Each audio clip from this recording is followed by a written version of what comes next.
Hello people! Cravings for today!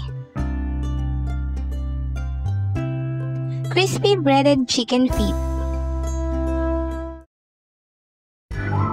DNE Cravings! Like and subscribe! At ayan na nga mga ka-cravings at bumili nga tayo ngayon ng chicken feet.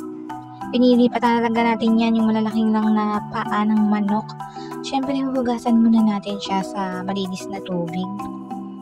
Natanggal na yung kuko niya, saka yung mga balat niya, tanggal na din. So, malinis na talaga siya mga cravings. Huhugasan lang natin to ng 2 beses.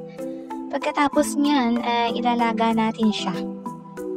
Ito may requested uli ni Jowa ito, dahil gusto daw niya ng chicken feet na malutong. So, ayan, itatry natin mga cravings. Isasalang na natin to sa medium heat. Pakukuluin lang natin, pero bago natin yan pakuluin, nilalagyan muna natin ng 2 bawang. Hindi ko na yan pinitpit, tinanggalan ko lang siya ng balat mga ka-cravings. Tapos lalagyan din natin siya ng pamintang buo, asin. Pagkatapos natin ilagay yan, ay hahaluin natin siya para matunaw yung asin. Pagkakaring halu-haluin na ganyan, hayaan na natin siyang kumulo. At pag kumukulo na nga siyang ganyan, mga cravings, antayin tayo ng mga 10 minutes. Tapos, pagka 10 minutes na, hanguin na natin siya dyan. Hindi natin pwedeng pagtagalin kasi malulusak na siya. Ganoon naman yung chicken feet, minsan matigas pa yung loob pero lusak na yung balat niya sa harap, yung sa likod niya. Sa ibabaw nung kanyang feet, ganon. So, ayan. Ihahanguin na natin kasi yari na yung 10 minutes. Medyo na, na nga iba pumutok-putok na yung balat ng kanyang paa. So, ayan.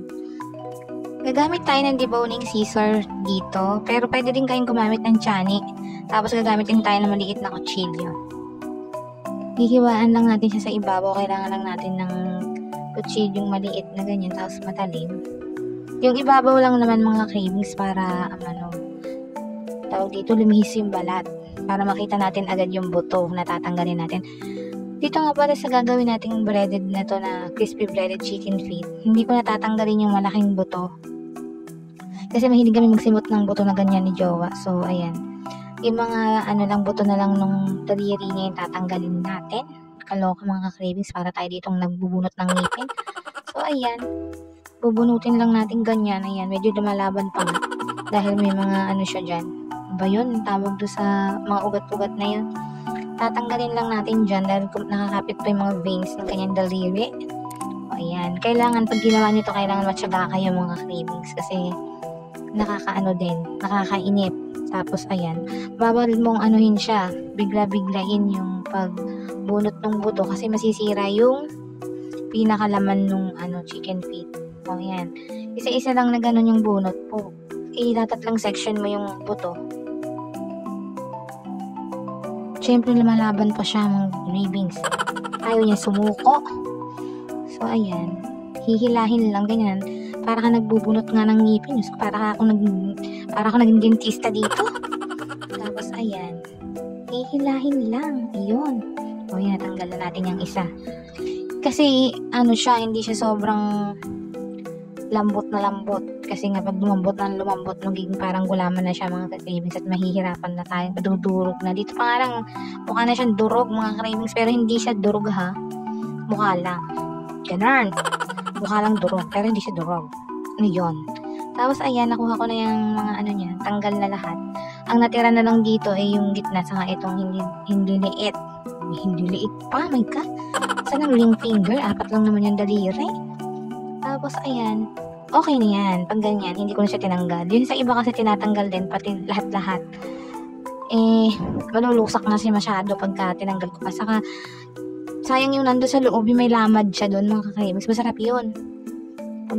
Ang chicken feet kasi marami daw collagen. Dahil, ayan, yung madulas na yun, collagen yun. So, dahan-dahan sa paggamit ng kutsilyo pagka baka masugat kayo. Ako dito dahan-dahan lang. kunyari enjoy na enjoy ako pero nakakainip din mga cravings. Halos inabot ako ng 2 hours sa pagtanggal niyan. By the way mga cravings, ito ay ano lang, half kilo lang ito ng chicken feet. 65 pesos siya nabili namin.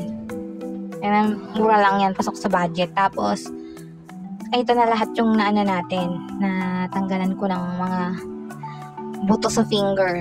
Ayan, tanggal ng mga buto-buto sa kanilang fingers. So, pag carry yan, gagawin natin ang ating breading. So, meron ako ditong crispy fry. Yung pang half kilo lang yung binili namin. Ayan, mura lang naman yan mga ka-cravings. Nakalimutan ko na kung magkano, pero mura lang. Tapos, cornstarch. Ito, isang ganito. Dito kasi may nabibiling ganyan lang siyang maliit. So, ayan. Bale, itong maliit na to, tag 5 pesos. So, 5 yata yan. O, kalimutan ko na din. So, isang ganyan lang yung ilalagay ko. Pampalutong kasi ang cornstarch, mga ka-cravings. So, itatry natin yung medyo dry lang siya. Haluin lang natin to. Sa ganito ko na siya, irerekta ko na siyang ipipirito, mga ka-cravings, na dito natin isasawsaw yung chicken feet na ganyan. Tapos, itatry ko din naman yung wet yung kanyang batter, yung lalagyan natin ng tubig ito. Ito din mismo yung pinaghalo natin na yan. So, maglagay na tayo ng mantika sa kawali. Siyempre, medium heat lang dahil baka masunog agad-agad. So, yan, ganito ibig sabihin mga cravings. Tatalbog na lang natin siya uli dyan sa dry na yan. Hindi na butter, kundi breading lang. So, yan. Hindi pa mainit yung mantika, huwag yung gagayahin. So, ako lang gumawa niyan. Na hindi pa ganun kainit pero nilagay ko na. Excited ang lola nyo. So, ayan, uulitin na naman natin ng ginawang, ididip natin uli siya dyan bago natin siya ilagay. Pagpagin muna mga cravings kasi sasama lahat yung powder. Ayan. Wala, ang ilalagay ko lang dyan ay mga 4 pieces para hindi crowded ang ating kawali dahil nga hindi naman punong-puno ng mantika. So, 4 lang para ma-fry naman sila evenly. So, 3 na. Pang last na tong, pang 4 na to. Tapos, itatry ko din yung, yung butter niya yung may tubig naman. Ito kasi breading lang, yung isa butter. Okay. So, ayan na nga. Nakalagay na yung 4 na yan. Natihintay na lang natin yung maluto. At ayan nga, binaligtad ko ng mga cravings. Dahil baka masunog na ang kabila. Yan. Saglit lang naman itong iluto mga cravings. Gusto nyong itry. Pwede nyo din itong gawin kahit hindi tinatanggalan ng mga bones. Pero para hindi na nga hassle, kagat na lang ng kagat, yun na lang, malaki kasing bone na yun, madali lang naman yung alisin. Saka masarap yung simut-simutin, kaya hindi ko na tinanggal. Ang hassle lang naman kasi dyan kainin yung mga butong maliliit na nandun sa may daliri niya. So, ngayon na nga, hahanguin na natin at ito yung luto na. So, ito yung first natin na sa dry na breading. Sinawsaw. So, ito namang susunod mga cravings, ito naman yung sa butter. Nilagyan ko lang ng tubig yung breading kanina na yun. Tinansya-tansya ko lang kung gaano kadami, pero yung saktong lapot lang siya. Ayan, yung mako-cover lang, yung mako-coat lang yung yung chicken feet. Yung hindi naman runny, hindi din naman sobrang kapal. Ayun yung kinalabasan niya. Parang mas malutong. Dahil di sa cornstarch yun kasi nagpapalutong dyan mga cravings. Kung wala din cornstarch yan, hindi din siya ganun Saka medyo maalat yung crispy fry pag hindi nyo lagyan ng flour o kaya hindi nyo hinaluan ng cornstarch or flour. Medyo maalat siya pag puro lang na crispy fry. So, ayan na nga. Para lang naman sa panlasa ko yun. Pero kung mataas ang panlasa nyo sa maalat, o di, dagdagan nyo pa ng asin. Ganon. So, ingat-ingat sa maaalat mga ka-cravings dahil nakaka-UTI. So, kailangan lang medyo matabang-tabang. Sakto-sakto lang din. Tapos, hindi lagi-lagi. Iinom ng maraming tubig. Ganon. So, ayan. Hahanguin na nga natin ang second batch na yan. At okay na mga ka-cravings at ipapatikim natin ito kay Jowa pag nangyari natin iprito lahat dahil siya excited na aamoy niya na daw ang bango-bango daw. So, ayan na nga. At ito na ang mukbang ni Jowa.